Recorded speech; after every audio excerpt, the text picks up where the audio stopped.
Shalom, kita jumpa lagi dalam Fokus Christophirus.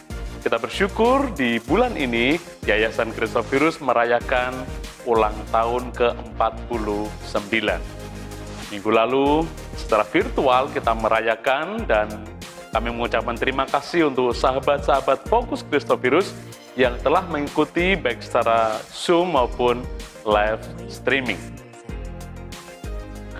Sungguh perjalanan yang panjang 49 tahun. Tentunya ada suka duka dan banyak cerita di balik itu. Sahabat-sahabat yang melayani di Christophirus sejak awal akan menuturkan untuk Fokus Christophirus. Selamat mengikuti.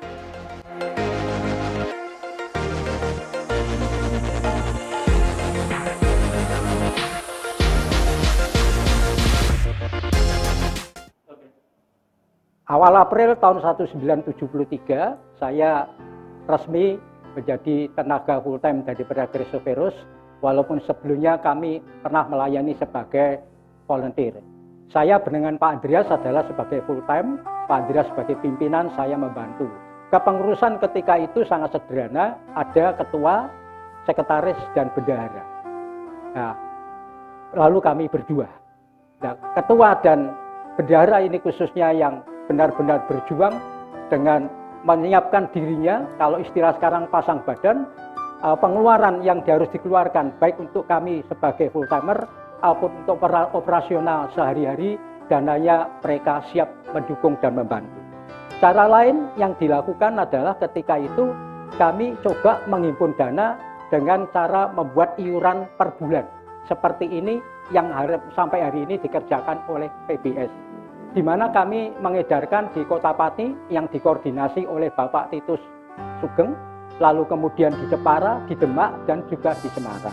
Tetapi apa yang kami dapatkan tentunya juga sangat sederhana. Maka lebih lanjut saya bersama dengan Pak Andreas mendatangi tempat-tempat penjualan barang bekas atau loak, yaitu cari bekas-bekas sabun, kemasan sabun B29 ketika itu. Ini barang ini dari plastik, kami lubangi atasnya, kami cuci, kami lubangi atasnya, kami kasih stiker, ingatlah aku. Lalu kami berikan kepada teman-teman, rekan-rekan yang mendukung pelayanan Christophirus. Dengan tujuan, kalau ada beli apa-apa, ada susuknya, waktu itu masih banyak uang receh, saudara.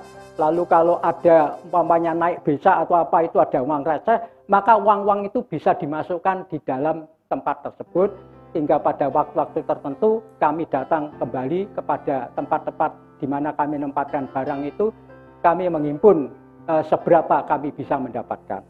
Waktu itu kami menempati satu tempat yang sangat sederhana, di mana juga rumah tinggal Pak Andreas, juga kantor. Hingga untuk keperluan persekutuan hari Kamis, untuk keperluan rapat daripada pengurus Christophirus, untuk menerima tamu Christophirus, untuk menerima tamu Pak Andreas, itu semuanya jadi satu, saudara. Sampai akhirnya tahun 77 kami membangun sebuah kantor sederhana di teras daripada rumah di mana Pak Andreas tinggal. Tetapi sebenarnya teras itu akhirnya menutupi daripada kamar pribadinya Bapak Ibu Andreas.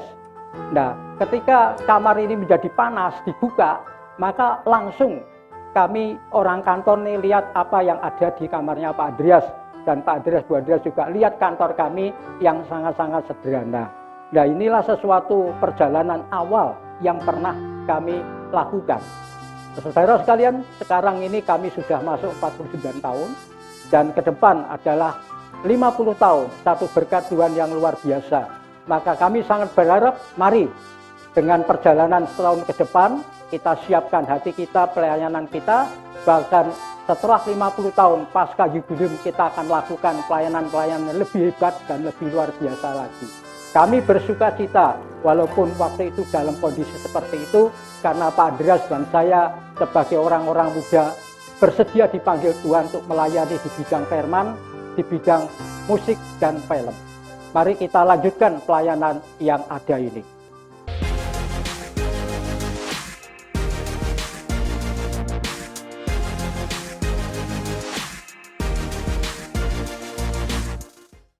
Selamat jumpa para pendukung Christophirus. Saya Paul Gunawan, Saya ikut terlibat di Yayasan Christophorus sejak tahun 1977. Sejak Christophorus masih berkantor di Jalan Pringgading Dalam 2 Semarang. Menurut pengamatan saya selama ini, Yayasan Christophorus itu bisa diterima oleh gereja-gereja dan juga lembaga-lembaga gereja. Karena apa? Menurut saya karena 2 hal. Christophorus itu konsisten dengan komitmennya sejak semula, yaitu bahwa Christophorus adalah yayasan interdenominasi, melayani bersama-sama dengan gereja-gereja dan untuk gereja-gereja. Yang kedua adalah Christophorus itu bisa membawa angin pembaruan. Yang pertama yaitu dalam bentuk musik band, gitar yang dibawa ke gereja. Dan pada waktu itu merupakan sesuatu yang baru, yang asing bagi gereja-gereja. Tapi karena terus dibawa oleh Christophorus, dikenalkan, dipraktekkan, dan akhirnya gereja-gereja bisa menerima dengan baik. Yang kedua adalah media. Christophorus memutar film. Kalau ada pemutaran film pada waktu itu dengan layar lebar, pasti sebagian gereja-gereja mengundang Christophorus. Dan kemudian Christophorus melapori pembuatan film-film, sinetron-sinetron rohani. Itulah yang membuat kehadiran Christophorus itu diterima, mudah diterima dan bekerja sama dengan banyak lembaga gerejawi dan gereja-gereja. Dan sampai sekarang Christophorus bisa bersinergi baik dengan gereja-gereja maupun lembaga-lembaga gerejawi, bahkan dengan pemerintah dan lembaga masyarakat yang lainnya. Syukur kepada Tuhan. Tanggal 3 Mei tahun 2021, Christophorus sudah berusia 49 tahun. Tahun ini Christophorus merayakan ulang tahun yang ke-49 dan tahun depan akan merayakan jubileum. Nah, kita patut bersyukur karena atas anugerah dan pimpinan Tuhan saja Christophorus boleh ada sampai usia yang ke-49, bahkan menuju 50 tahun. Tapi yang paling penting, saudara-saudara para pendukung Christophorus, kita semua yang pertama adalah perlu menjaga apinya, supaya api Tuhan itu tetap menyala di hati kita semua, untuk membawa visi Christophorus yang sejak semula digaungkan, yaitu supaya amanat agung Tuhan Yesus Kristus itu bisa mencapai ke seluruh dunia. Nah, itu sudah dilakukan. Untuk kedepannya kita perlu dipegang itu, visi itu. Tetapi tentunya dengan cara, metode, dan pendekatan yang berbeda, yang sesuai dengan zamannya, sesuai dengan yang dibutuhkan oleh gereja-gereja, lembaga gereja, dan masyarakat umum. Sehingga kehadiran Christophorus tetap dapat dirasakan. Sehingga kehadiran Christophorus ini tetap dapat membawa angin pembaruan. Ini yang penting. Christophorus harus dapat tetap membawa angin pembaruan. Nah, salah satu hal yang perlu saya sampaikan bahwa nanti di tahun depan ketika terjadi pergantian kepengurusan, hendaknya ada generasi yang perlu dimasukkan nanti menjadi satu tim dengan pengurus yang lain untuk mengambil keputusan. Ini yang penting, memasukkan generasi muda sebagai generasi penerus, dan kemudian yang sekarang yang sudah ada, baik generasi pertama, generasi kedua, dan ditambah kaum muda, bekerja bersama-sama, itu akan menjadikan Christophorus bisa tetap membawa angin baruan. Sehingga Christophorus makin diterima oleh gereja-gereja, lembaga-lembaga gereja, maupun oleh masyarakat umum. Itulah harapan saya, kiranya Christophorus akan semakin dikenal dan menjadi berkat bagi gereja-gereja, lembaga-lembaga gerejawi, dan masyarakat umum. Tuhan memberkati.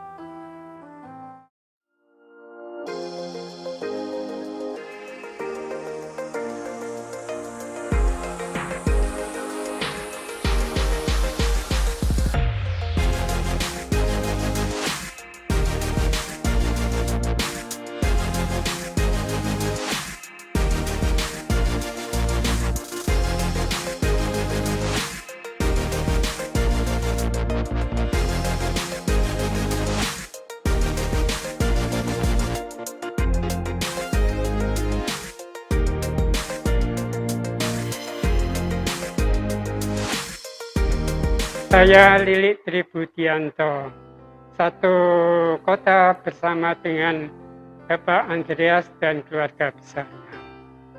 Rumah Bapak Andreas tidak jauh dari rumah saya, itu sekitar 100 meter menyeberang. Sejak awal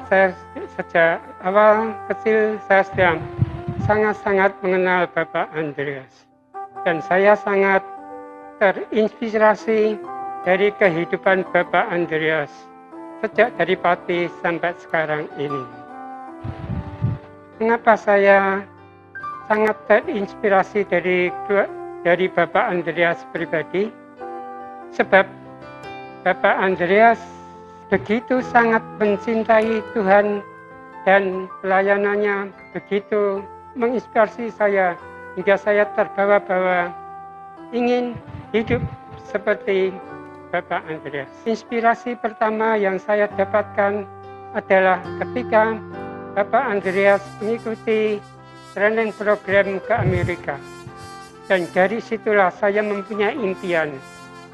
Dan saya berdoa kepada Tuhan, Tuhan, izinkanlah saya seperti Bapak Andreas bisa ke Amerika.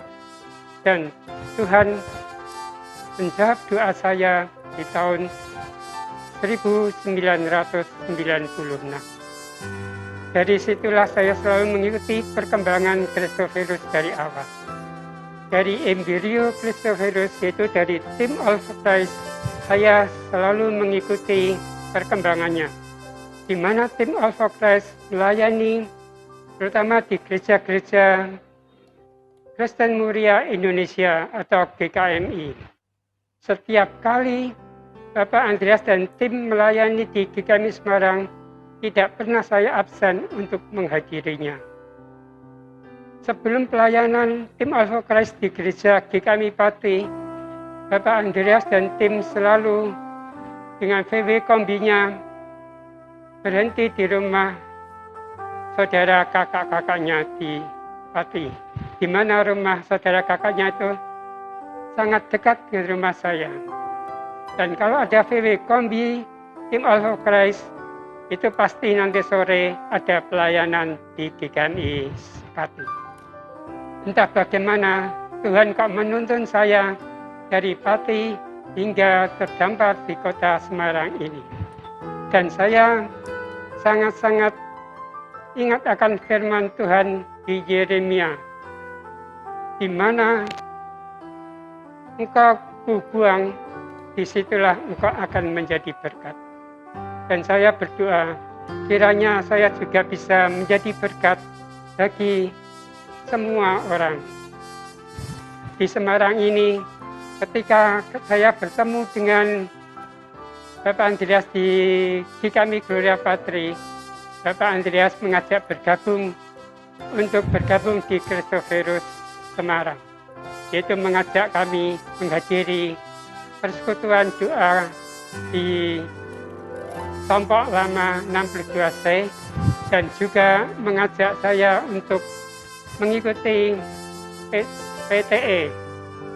Dari PT Christophorus itu, saya juga banyak mengenal para tutor saya, yaitu Bapak Pendeta Lukas Murjangkung, Bapak Pendeta Kurnianto Laksono, Bapak Pendeta Andi Kirana, dan banyak sekali tutor-tutor yang menggembleng saya di PTE. Saya berada di Christophorus Semarang itu sudah cukup lama, sejak saya awal-awal di kota Semarang ini hingga sampai hari ini.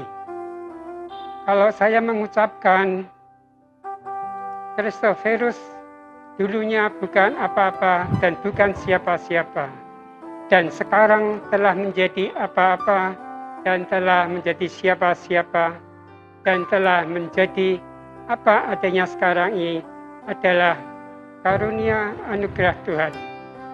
Dan kata-kata ini juga menjadi moto kehidupan saya, di mana saya juga dulunya bukan apa-apa dan bukan siapa-siapa, dan sekarang telah menjadi apa-apa dan menjadi siapa-siapa. Dan kalau saya punya, dan kalau saya bisa ada sebagaimana ada sekarang ini, itu adalah anugerah Tuhan yang sangat-sangat luar biasa. Saya juga mengajak sahabat-sahabat di Kristoferus bisa meneladani kehidupan Bapak Ibu Andreas Bestande. Ketika Bapak dan Ibu Andreas berkomitmen menikah dan mendirikan Kristoferus, Bapak Ibu Andreas bisa mengawali dari nol dan bisa menerima apa adanya. Dan kalau sekarang Bapak Andreas dan Ibu Andreas bisa ada sebagaimana ada, itu adalah anugerah, berkat, dan perjuangan yang tidak ringan. Dan saya berharap generasi muda Kristoferus masa sekarang ini meneladani kehidupan Bapak Andreas dan Ibu Andreas. Bisalah hidup sederhana apa adanya, dan Tuhan akan tambah-tambahkan. Selamat ulang tahun Kristoferus yang ke-49. Amin.